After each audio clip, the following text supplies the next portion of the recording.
Former White House aide and Apprentice star Omarosa, whatever the rest of her name is seeking to prove she was unfairly fired by the administration by releasing secret tapes of her private conversations with the president. Because who would want to fire a White House aide who was making secret tapes of her private conversations with the president? Omarosa is trying to get on TV to peddle her new memoir entitled, I Am a Disgruntled Former Employee Who Can't Be Trusted and May Even Be Psycho, but is probably just greedy and dishonest. That may not be the exact title, but it's something like that. CNN spokesman Winston Mendacious said, quote, this network is not going to waste our viewers' time by interviewing some greedy fame hound, peddling sleazy, unsubstantiated rumors that might needlessly undermine the reputation and effectiveness of the President of the United States. No, I'm kidding. Bring that sweet stuff on, unquote.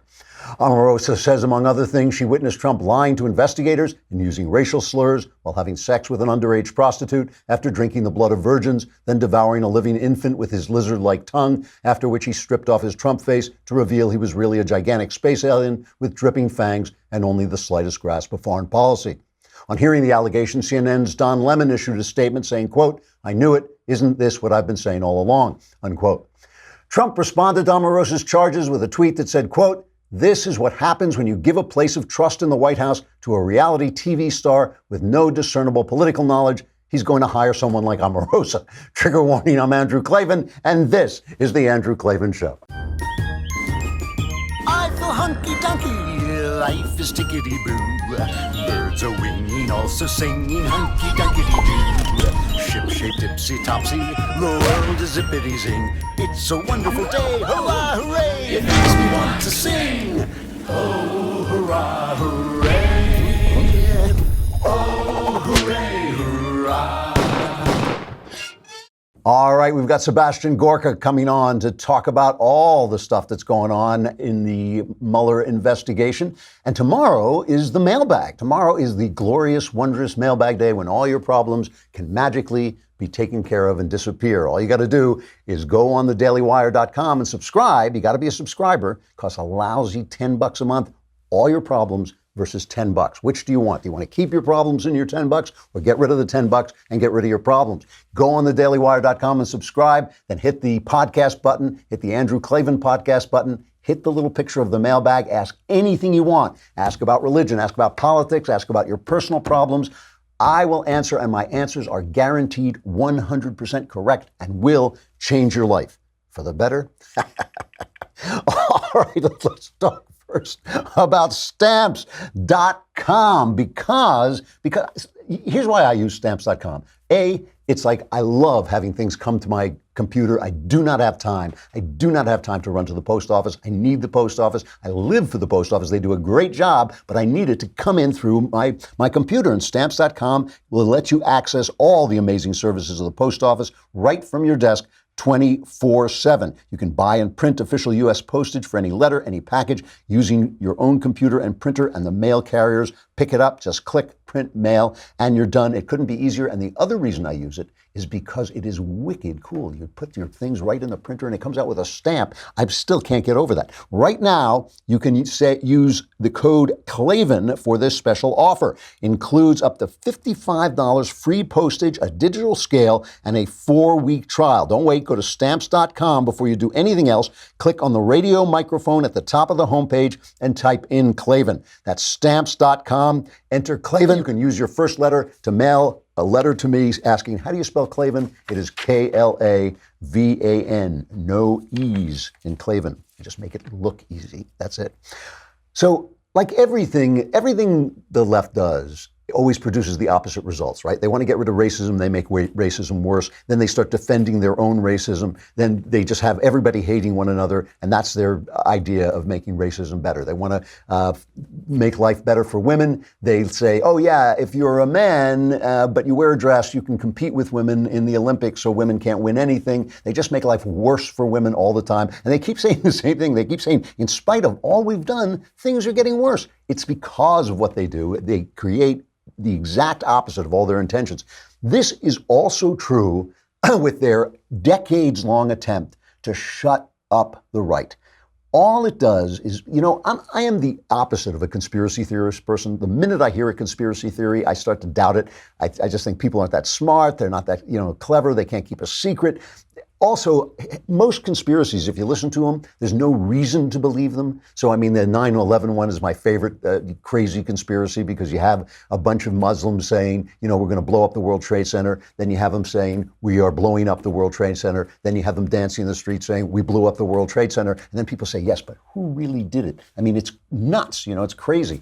But when you try to silence the right, when you take Alex Jones off the social media, when you go after, now they're going after Gavin McInnes on Twitter. Like, I can't even imagine. McInnes is basically a comedian. He's, you know, makes all these rough jokes, but that's what comedians do. He's just doing it on the right. And now he seems to have been banned from Twitter. Bad show. But when all the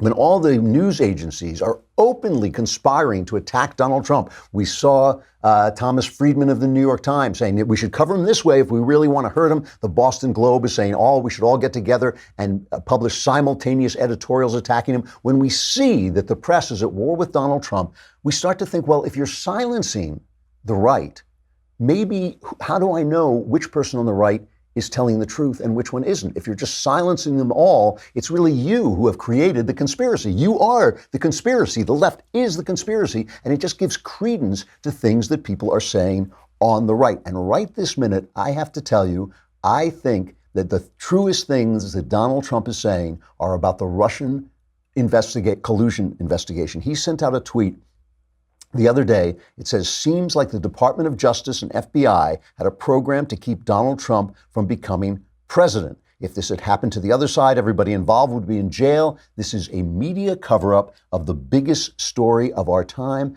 And this actually seems true. There is now, as far as I'm concerned, compelling evidence that Hillary Clinton's campaign colluded with high-level FBI officials through this Fusion GPS to transform still unproven Oppo dirt research on Trump into this incredibly vast, unbridled, and so far unproductive Russian investigation. I mean, they keep on all the left-wing venues, CNN, the Times, you know, the networks, they keep saying, well, he's indicted so many people, but he's indicted so many people in Russia who'll never stand trial. I could do that. I could stand there and make accusations against people who can't sue me, who'll never be tried, who'll never have to prove anything. You can do that about anybody. You know, it's just, there really is nothing here, and it's gone on forever, and it has occupied our time. It's occupied our news stations. So let's go through some of this, because I know it's always complicated, but I do think we can boil it down to a certain amount of understandable stuff. Let's start, of course, with the firing of Peter Strzok. He's the guy, he presided over both the Hillary Clinton email investigation and the Russian election interference investigation. And he was, at the same time, he was texting with another FBI employee, his mistress, saying, you know, stuff like, we're going to stop Trump and we need an insurance policy against Trump. And apparently, Strzok was still protesting his innocence when the word came that he was out of work. We have the video. But let me be clear, unequivocally and under oath, not once in my 26 years of defending our nation did my personal opinions impact any official action I took. You're fired. This is true for the Clinton email investigation, for the investigation into Russian interference, and for every other investigation I've worked on. You're fired. It is not who I am, and it is not something I would ever do, period. You're fired. That's tough. He's a tough president. You know, this is the guy, the Inspector General Michael Horowitz said that his emails created the appearance that investigative decisions were impacted by bias or improper considerations, and that his behavior was not only indicative of a biased state of mind, but even more seriously implies a willingness to take official action to impact the presidential candidate's electoral prospect. He recommended, the AG's office then goes on to the guy who overlooks behavior, and he recommended suspension, but the deputy chief of the FBI overruled him and just canned him. And that's rare. I mean, so they really were looking at this. His lawyer will give his lawyer a chance to protest. He said, this is Eitan Goldman. He said that it's all political. Here is his lawyer. I don't think that you can rationally reach any conclusion other than it was political. Pete, along with several other employees who sent anti-Trump texts were referred to the Office of Professional Responsibility, or OPR. That's a division within the FBI that is in charge of internally disciplining agents. And we had a normal process where we engaged with OPR and submitted something in writing and went in and orally presented. And they decided that what the appropriate punishment should be is a 60-day suspension, demotion, and signing what's called a last chance letter, which basically is double secret probation and says that you can be fired if you do anything else wrong.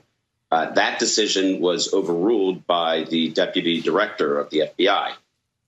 It's something that he had the authority to do because it was delegated from the director of the FBI, but it is a vanishingly rare occurrence for things to happen this way. And I think it's difficult to believe, given the steady drumbeat of texts demonizing Pete from the president and all the calls on Capitol Hill by Republicans for Pete to be fired, that didn't play a role in the Bureau's ultimate decision. His narrative is basically Trump. This is all political. They're under pressure from Trump, and Trump fired him. I'm going to answer that in just a minute. But first, we got to talk about Black Rifle Coffee. And, I'm a coffee guy. I'm a big coffee guy. I really can't get started to work without it. I drink it as I come on the air. I used to be a Starbucks fan, but I just can't do it anymore. Black Rifle Coffee, because of all the leftist posing and all this stuff, but Black Rifle Coffee is totally different. This is founded by former special operation vets, and it delivers the best roast-to-order coffee right to your door, guarantees you're getting fresh premium coffee with every order and without the left-wing garbage. In addition to great coffee and gear, Black Rifle has a coffee club that makes things easy. No lines, no running out, just great coffee shipped right to your door every month, hassle-free. And they also give a portion of their sales to veteran and first responder causes. And I've talked to these guys, and they just do not indulge in social justice warrior nonsense. So visit blackriflecoffee.com/Klavan and receive 15% off your order. That's blackriflecoffee.com/Klavan for 15% off. blackriflecoffee.com/Klavan. And of course, everyone who wants to support the military must know how to spell my name. I don't know why, but I just made that up and it sounded great. It's Klavan, blackriflecoffee.com/Klavan. Good coffee. So their narrative, the lawyer's narrative, is, this is all Donald Trump, all Donald Trump. Jim Jordan, conservative congressman from Ohio, he says this. I mean, this is an incredible piece of audio. Just listen to this for a minute. I mean, the American people deserve an FBI that's not biased. They deserve an FBI that's going to focus on the truth. Obviously, Peter Strzok wasn't that individual. And I think it's important to understand he just wasn't any old agent at the FBI. He was deputy head of counterintelligence. More importantly, he was the lead agent on both the Clinton investigation and on the Trump-Russia investigation. So you now have at the FBI, Neil, something I've never seen in any federal agency. James Comey fired. Deputy Director McCabe fired. Jim Rubicki, former chief of staff, has left the FBI. Jim Baker, chief counsel at the FBI, was demoted, then fired. Lisa Page, FBI counsel, demoted, then left. And then, of course, you now have Peter Strzok, who was demoted and now fired today. These are the six key people at the top of the FBI who ran the Clinton investigation and who launched and ran the Trump-Russia investigation. I've never seen anything like that in any other federal agency.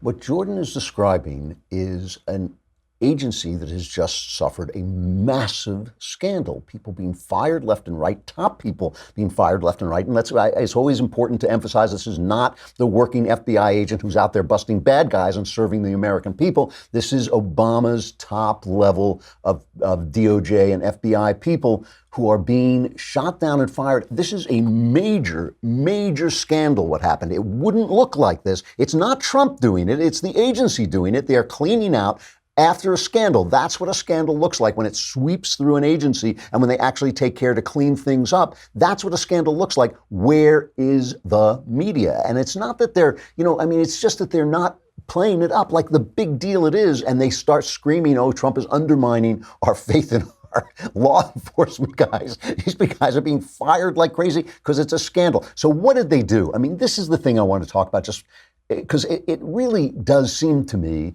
I don't want to be a conspiracy guy, but it seems to me there was a conspiracy. So let me just remind you of a couple of players, right? Bruce Orr was the Associate Deputy Attorney General. So he's number 4 at the DOJ. Bruce Orr, he's since been demoted. I think he's a janitor now, or he delivers the coffee in the morning. I'm not sure, but he was the 4th guy at the DOJ.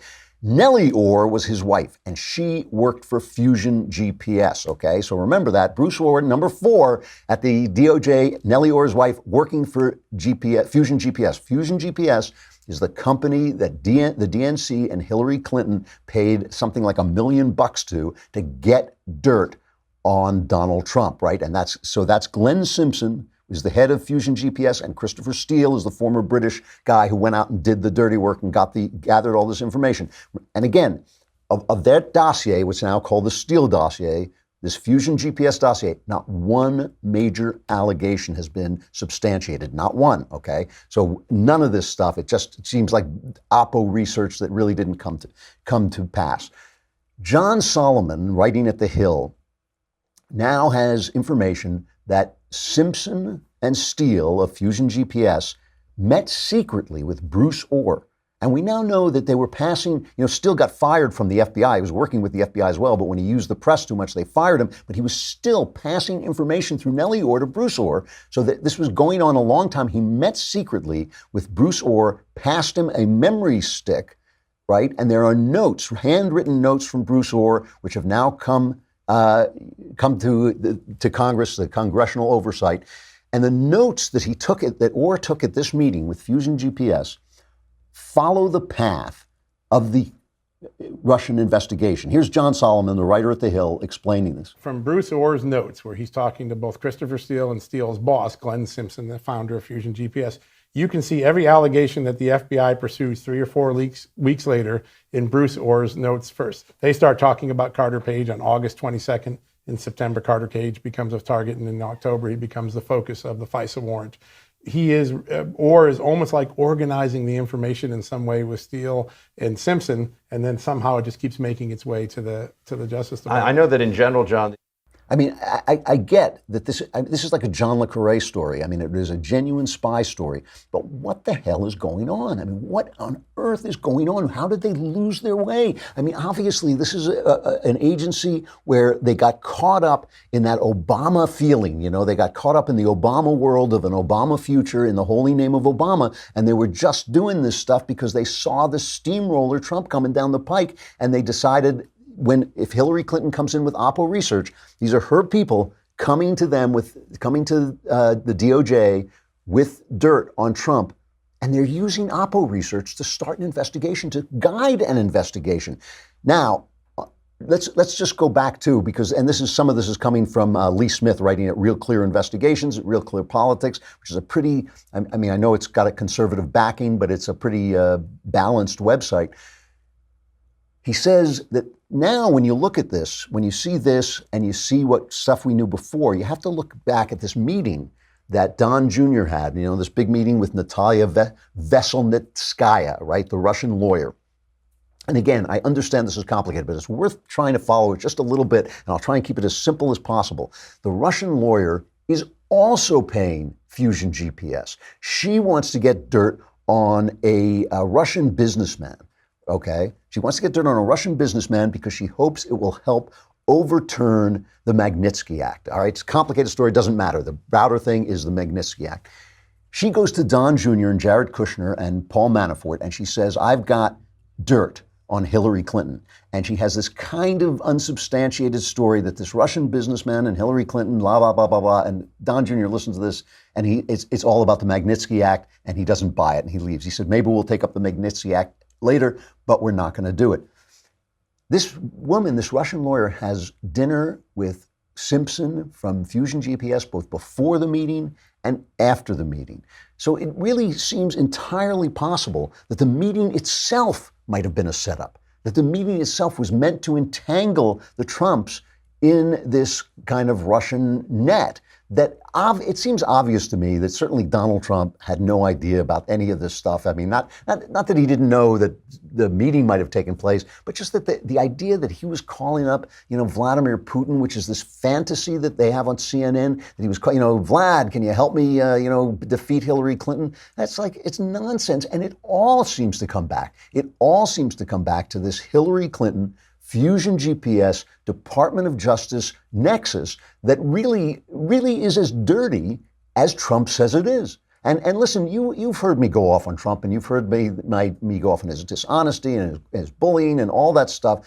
But after all, the whole thing about Obama, Shakespeare said a man can smile and be a villain. The whole thing about Obama was, yes, he was more classy than Trump. Yes, he was more poised than Trump. Yes, he had a better routine as president than Trump. Trump makes fun of the idea of being presidential. Obama was much more presidential. But Obama was a dirty guy. Obama ran the government like a Chicago machine. And this is the wages of that. And so it's the press covering it up that makes it so hard. The press is picking on our old pal Devin Nunes or Nunu or whatever his name is. They're picking on him all the time because he has been trying to get this stuff out. I mean, think about that for a minute. Think about, guys, I am a journalist. I go to work every day trying to get at the truth. Here's Devin Nunes doing what he's supposed to do, his congressional oversight over these immensely powerful agencies, and the press is picking on Devin Nunes.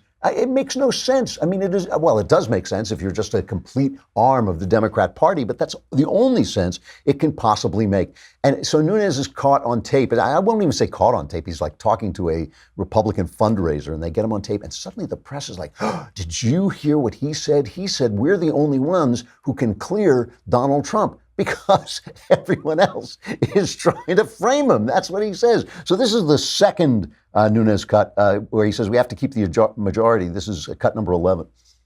It's like your classic catch-22 situation where, we're at this what puts us in such a tough spot. If Sessions won't unrecuse and Mueller won't clear the president, we're the only one. Which is really the danger. That's why and thank you for saying it, by the way. I mean, we have to keep all these secrets. We have to keep the majority. If we do not keep the majority, all of this goes away. So all he's saying was we have to keep the majority or they're going to kill this investigation. And that's why, we have to win. And he's stirring up the Republican donors and saying that's why we have to win. And they're saying this like this is some kind of conspiracy. But this is his job. This is what he's supposed to be doing. And that he has become the enemy of the people in the minds of the press tells you something about how sick the press is. And I'll wind this up with just one thing. If you don't believe me on how sick the press is, we have to go back to the story yesterday about the fact that there are no white supremacists in America. There's 20 of them who show up, and all the violence, all the cruelty, all the meanness against America, against the police, against the press was coming from the left and Antifa.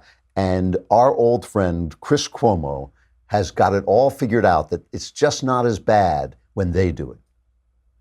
And unless you're justified in defending yourself and you hit someone, you're a thug, you're a criminal. You attack cops, you slap the media, you are in the wrong, period. But I argue to you tonight, all punches are not equal morally. In the eyes of the law, yes. But in the eyes of good and evil, here's the argument. If you're a punk who comes to start trouble in a mask and hurt people, you're not about any virtuous cause. You're just somebody who's going to be held to the standard of doing something wrong. But when someone comes to call out bigots and it gets hot, even physical, are they equally wrong as the bigot they are fighting? I argue no. Fighting against hate matters. Now, how you fight matters too. There's no question about that. But drawing a moral equivalency between those espousing hate and those fighting it because they both resort to violence emboldens hate, legitimizes hateful belief, and elevates what should be stamped out. Thank heaven for Chris Cuomo, because whenever you call Don Lemon the stupidest man on television, they accuse you of racism because Lemon happens to be brown. But thank God there's Chris Cuomo, who's just a tiny little bit stupider, I think. I mean, basically, this is what he's saying to you. If you get punched in the face by a guy who says he's against hate, it's not so bad. Don't wait. It's a good punch. That's a good punch. If he kills you, and one of these guys, somebody is going to get killed by one of these Antifa guys eventually. If he kills you, it's not you're not as dead. It's not as dead when that somebody does it hate. It's like it's as if somebody stood in a white hood and burned a cross on a black family's lawn and said, "I'm doing this because I'm anti-Klan." And Chris Cuomo said, "See, he's anti-Klan. He's not bad. He's anti-Klan. These guys are fascists and they call themselves anti-fascists. So what? So what?" And these are the blockheads who are reporting the news to us. Hey, by the way, speaking of blockheads, Michael Knowles. No, that's not. The next conversation is coming on Tuesday.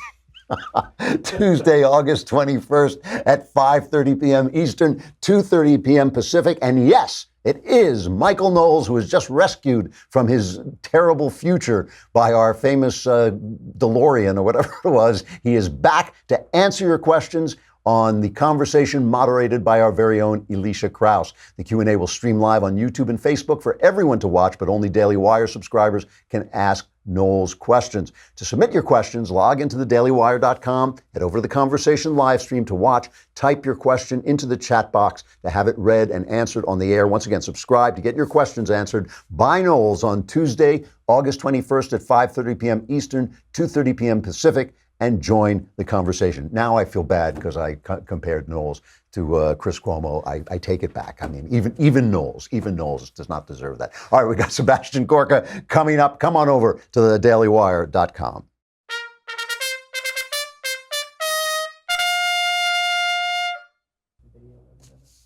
All right, Sebastian Gorka is a military and intelligence analyst. He's a Fox News strategist and former deputy assistant to President Trump. He's also the author of the new book, Why We Fight, which will be out October 9th on Amazon. And we will have him back then to talk about that. But let's talk to him now. You there, Sebastian? I am, Drew. I am. It's good to hear. It was really nice to meet you face to face in Washington. And I appreciated your introducing me to great. Don Jr. Yeah. How do you like Trump International? If you're a conservative in the swamp, that's the place to be. It was great. It really was like the smuggler's bar from the first Star Trek thing. Every breed of conservative was in the place, and the hotel lobby, the lobby bar, is spectacular. I don't know what the rooms are like, but the place is beautiful. Right. No, the rooms are superb as well. Listen, before we get into serious issues, All okay? right. I just need to talk about the monologue you did on Ben and Ocasio-Cortez, and you used the phrase "the kosher Casanova." I want to see that cartoon. I want to see the kosher Casanova cartoon. Okay, you can clear that with Ben, right? I did. I have to say, I gave myself the rest of the day off after that. Even I was impressed. I appreciate your noticing. So we got a lot to talk about here. I mean, this Strzok firing really does start to confirm the president in his feeling that he is genuinely the victim of a conspiracy. I mean, I know you're a big defender of his, but I think you got a point here. Yeah, I tweeted out earlier today. It wasn't my tweet, it was somebody else's, but it was simply a list of all the people who have been fired for cause at the FBI, the DOJ, or sent into early retirement. And it's stunning that in the history of the Bureau, I can't think of a period, not under Hoover or anybody else, where in the space of less than a year, you've had a dozen or more people got rid of for cause. So it really does vindicate what the president has been saying. And the latest one, the decision by the deputy director, Bowditch. I know Bowditch. He's a good guy. We were in L.A. together the day of the San Bernardino massacre, and when we find out that he went back to the original IG findings, and he said, this guy has got to go for multiple reasons, and this is the person who was running the collusion investigation. This is the person who was running the Hillary investigation. How did we get to this point where this was the man in charge of both of those incredibly important issues? And if this were an organization, if these were people who'd been appointed by Trump or even George W. Bush, this would be a huge scandal. I mean, this is an organization. I respect the agents of the FBI, but this this is an organization that is now racked by scandal. That's what an organization looks like when a scandal hits it. Everybody gets fired, and that's what's happening. Yeah. This hits very close to me because before I went back into government, I was traveling. I was doing 20,000 miles a month, going from FBI field office to FBI field office, because with my wife we had a company that was providing counterterrorism training on Al Qaeda and ISIS to federal agencies around the country. And wherever I went, they'd give me a pin of the local office. The next time I traveled, I'd wear it with pride. Drew, I don't wear FBI pins anymore since the last 2 years because just a handful of people at the very, very top have destroyed the reputation of one of the world's, if not the world's, most famous law enforcement agency. It is. It's pitiful. Explain something to me. This is something I literally don't understand. I don't want you to, I'm not asking you to go off on Jeff Sessions at all, but I don't understand. The president is obviously incredibly angry about this. We heard Devin Nunes just before you came on saying if he won't unrecuse himself. What is the theory of why he recused himself that doesn't have to do with ethics? I mean, it seemed to me he just did it on an ethical basis, but obviously Trump feels that's not so. Yeah. Look, I told the president I wasn't going to criticize any serving member of the cabinet when I resigned from the White House. If they leave, that's fine. I'll spend hours talking to you about the disaster that was Rex Tillerson. But Sessions is still in there as AG. From my personal experience, all that I will say is I think this man, he didn't really understand the Sisyphean nature of what he was getting involved in, and he thought this would be just like being an AG for a state, and it's not after 8 years of Obama. And then when you go into a new organization, you need people around you who you trust. And the idea that he just inherits this guy, Rod Rosenstein, who actually appointed Mueller as the special prosecutor after he failed in the interview to get back his job as director of the FBI, I think that was the biggest mistake. He went in there without the requisite understanding of the depth of the corruption, and beyond that, he entrusted he trusted people around him who were not deserving of that trust. Fair enough. I mean, I have to say that Republicans appoint these special counsels at the drop of the hat. I don't know what it would take before a Democrat would do. I mean, it had to be Clinton with Monica Lewinsky before they would appoint a special counsel. Obama could have done it 4 times. On that point, I think it's an awful institution. I don't care if the president is a Democrat or a Republican. This is like a missile with no guidance system, and it's out. They have too much money, too much power. They always end up investigating things that have nothing to do with the original political mandate they are provided. So I'm not a fan of the special prosecutor, whoever is the president. Bill McGurn, who is a pal of mine, and I think has been really fair to Trump, very balanced. He has a column in the Wall Street Journal today just begging Trump to declassify the documents that Devin Nunes wants and that the DOJ and the FBI are holding back. Do you think the president would ever do that? If a certain member of his legal team wasn't a member of the legal team. Okay. And it's not one of the people that he recently employed. Okay. So he's getting advice that not to do this because it would just cause too much political damage? No, because there's a certain person in the office of the White House counsel who's afraid. Yeah. Who's just afraid and who doesn't understand that this is no longer this is about politics, and Robert Mueller has turned something that should have been a judicial function into a political one. And this individual that I'm talking about is not a politician. It doesn't understand Washington, D.C. And if you are a lawyer in D.C., you have to be a political animal as much as a lawyer, and this person isn't. Wow. Okay. So let's talk about Omarosa. You knew Omarosa? I've seen pictures of you with her, right? You knew her. Yeah, I unfortunately bumped into her regularly in the White House. So she has really gone off. I mean, this is the real deal. They think that once again the press has got the president in their clutches. What what do you make Right. of this? I mean, it's kind of shocking. It's a little bit shocking that she's taping stuff in the Situation Room. It's not shocking. It's a crime. It's a crime, yeah. As you walk, the Situation Room is actually 3 different rooms underneath the West Wing next to the Navy mess. And when you walk in, there are people at the desk who run it, who are responsible for its security, and there's a whole long row of lockable cabinets where you are supposed to put your phone, your laptop, any electronic device must be locked in there before you go into these are called SCIFs, Secure Compartmented Information Facilities. This is the most important SCIF in the U.S. government outside of Air Force One. This is where the president goes when he's planning a military intervention. So the idea that this woman knowingly, there's no way you do this accidentally, walked into the most important SCIF in America with a surreptitious recording device and did this.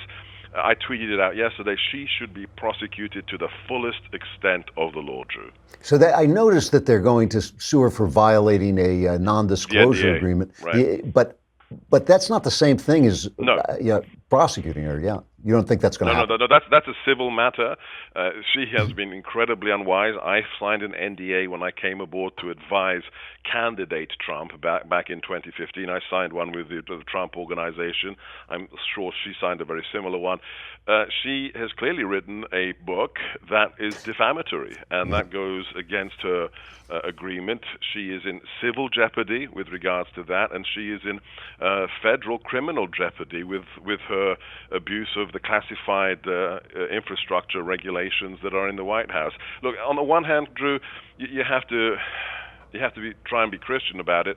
This woman needs some kind of professional help. I mean, the statements she's making are beyond the pale. What she's saying about the president, the language she uses, the fact that just 2 years ago she was saying exactly the opposite. Unless she is a totally amoral manipulator and just a snake, this is a person who may have some mental issues as well that she needs to get treated. I have to ask you this. She claims she's got a tape of Trump using the N-word, which I think would be enormously depressing as well as damaging. Do you believe it? If she had, the audio would already be out there. She doesn't. Yeah. It's a lie. Okay. It's a lie. I mean, she left what? She left when?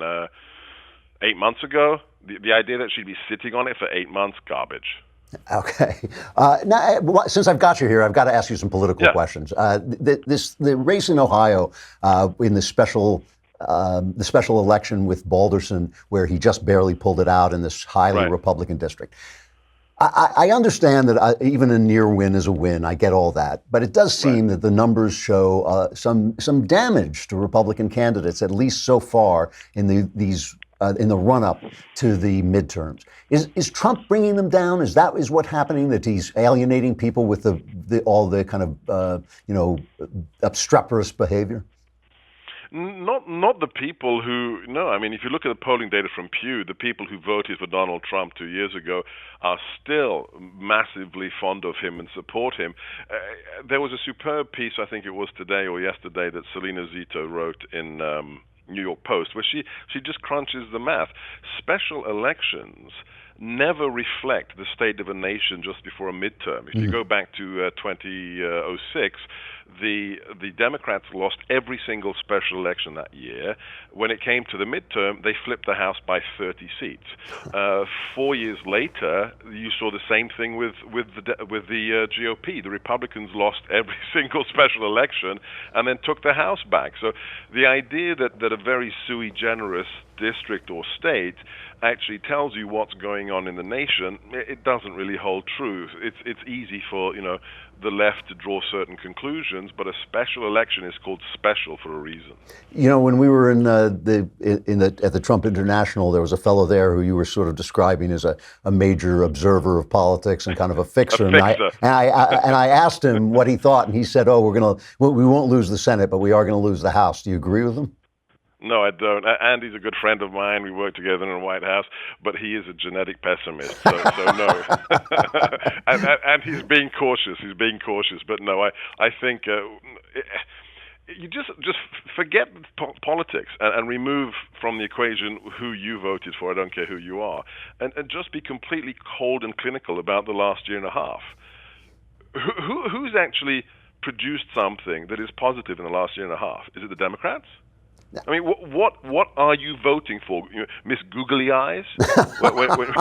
when you're voting for the Democrats, it just there's no there. I mean, there's hatred, yeah, okay, which is great with their base, but all the millions of people who have profited literally, financially in the last year and a half by getting jobs, or spiritually by getting off welfare or getting off opioids or what have you, those people are not going to vote for Nancy Pelosi. Well, I mean, it really, if Trump were not Trump, the death of ISIS, the appointments he's made on the courts, the economy, the guy would be on the $10 bill. I mean, if he weren't Trump. And imagine if somebody had done what Omarosa did to the Obama White House. Oh, yeah, she'd have been taken. I mean, just imagine the frenzy. Yeah. The frenzy. She would be excommunicated from polite society for the rest of her life by the Washington Press Corps.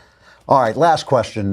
We've got September, October before the elections. What do you expect to see coming out of the White House in terms of policy? I thought you were going to talk about my book. I want you to come back and talk about your book. There's no point in talking about it now. People will forget by October. It's already available. It's already for pre-order. For pre-order. All right. Well, why we fight? Go ahead. No, seriously. Yeah. What about November? What are you expecting to see come out of the White House in terms of policy between now and then? I think what we're going to see is the most important thing, the thing that'll get most oxygen, is going to be the ramifications of the deal the president signed yesterday for increased defense expenditure, what that means for our capacity to be more forceful and robust around the world. And beyond that, it's getting serious about resetting our trade relations with everybody. And this isn't about trade wars, because the other people started it first. When you have Canada leveraging, 280% tariffs on our milk, who started the trade war? It wasn't us. So I think that the biggest things are the continuation of the resetting of our global economic relations, and specifically within that, how we deal with a resurgent China that really is the only threat we face. I mean, we're dealing with ISIS, we'll deal with Iran, we'll deal with Russia, with North Korea. The only long-term threat we face as a nation is a China that wishes to displace us as the force for good in the world. So I think, you'll see a lot more interesting actions being taken by the president with regard to China and international trade. All right, Sebastian Gorka, Why We Fight is out on October 9th, but you can pre-order it on Amazon. Why We Fight by Sebastian Gorka. Thanks very much for coming on. Let's talk again. Thanks, Drew. God bless. Bye-bye. Thanks. All right, we're running short. Let's go right to sexual follies.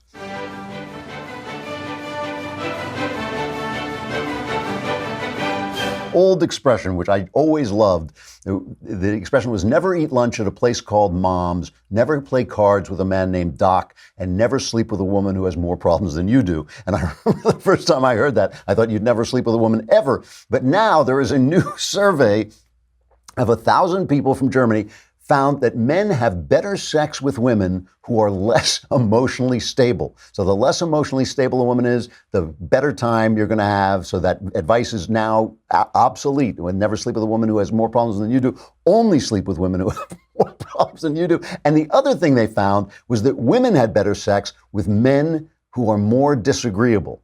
So crazy women and nasty men is basically your best sex bet. That's what, this is why you should get married, because, the thing about freedom is it lets you do whatever you want, but we're also nuts that we do terrible, terrible things. If you get married over time, you'll learn to please each other. You'll be with somebody you like. You won't be, sitting around with a stranger. You won't be following your own stupid desires into some terrible relationship with a crazy woman and a nasty man. So there's another study that came out that says we're having less sex over the last decade. This is why. Because when you have sex with anybody you want, you make terrible, terrible mistakes. All right, the mailbag. I just love that. I love that. Who do you want to sleep with? I want to sleep with someone who's nuts, And if she's not nuts, I want somebody who's really nasty. That's the way it ought to be. The human race. What a what a tragedy. All right, tomorrow is the mailbag. Your questions answered, all the answers guaranteed correct. Go on thedailywire.com, subscribe for a lousy $10 a month or $100 for the full year. It's nothing.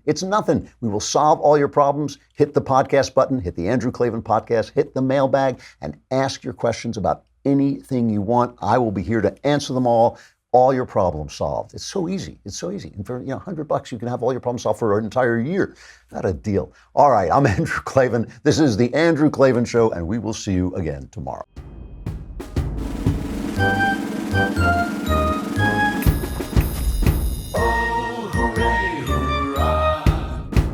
The Andrew Klavan Show is produced by Robert Sterling. Executive producer, Jeremy Boring. Senior producer, Jonathan Hay. Our supervising producer is Mathis Glover. And our technical producer is Austin Stevens. Edited by Emily Jai. Audio is mixed by Mike Cormina. Hair and makeup is by Jesua Alvera. The Andrew Klavan Show is a Daily Wire Forward Publishing production. Copyright Forward Publishing 2018.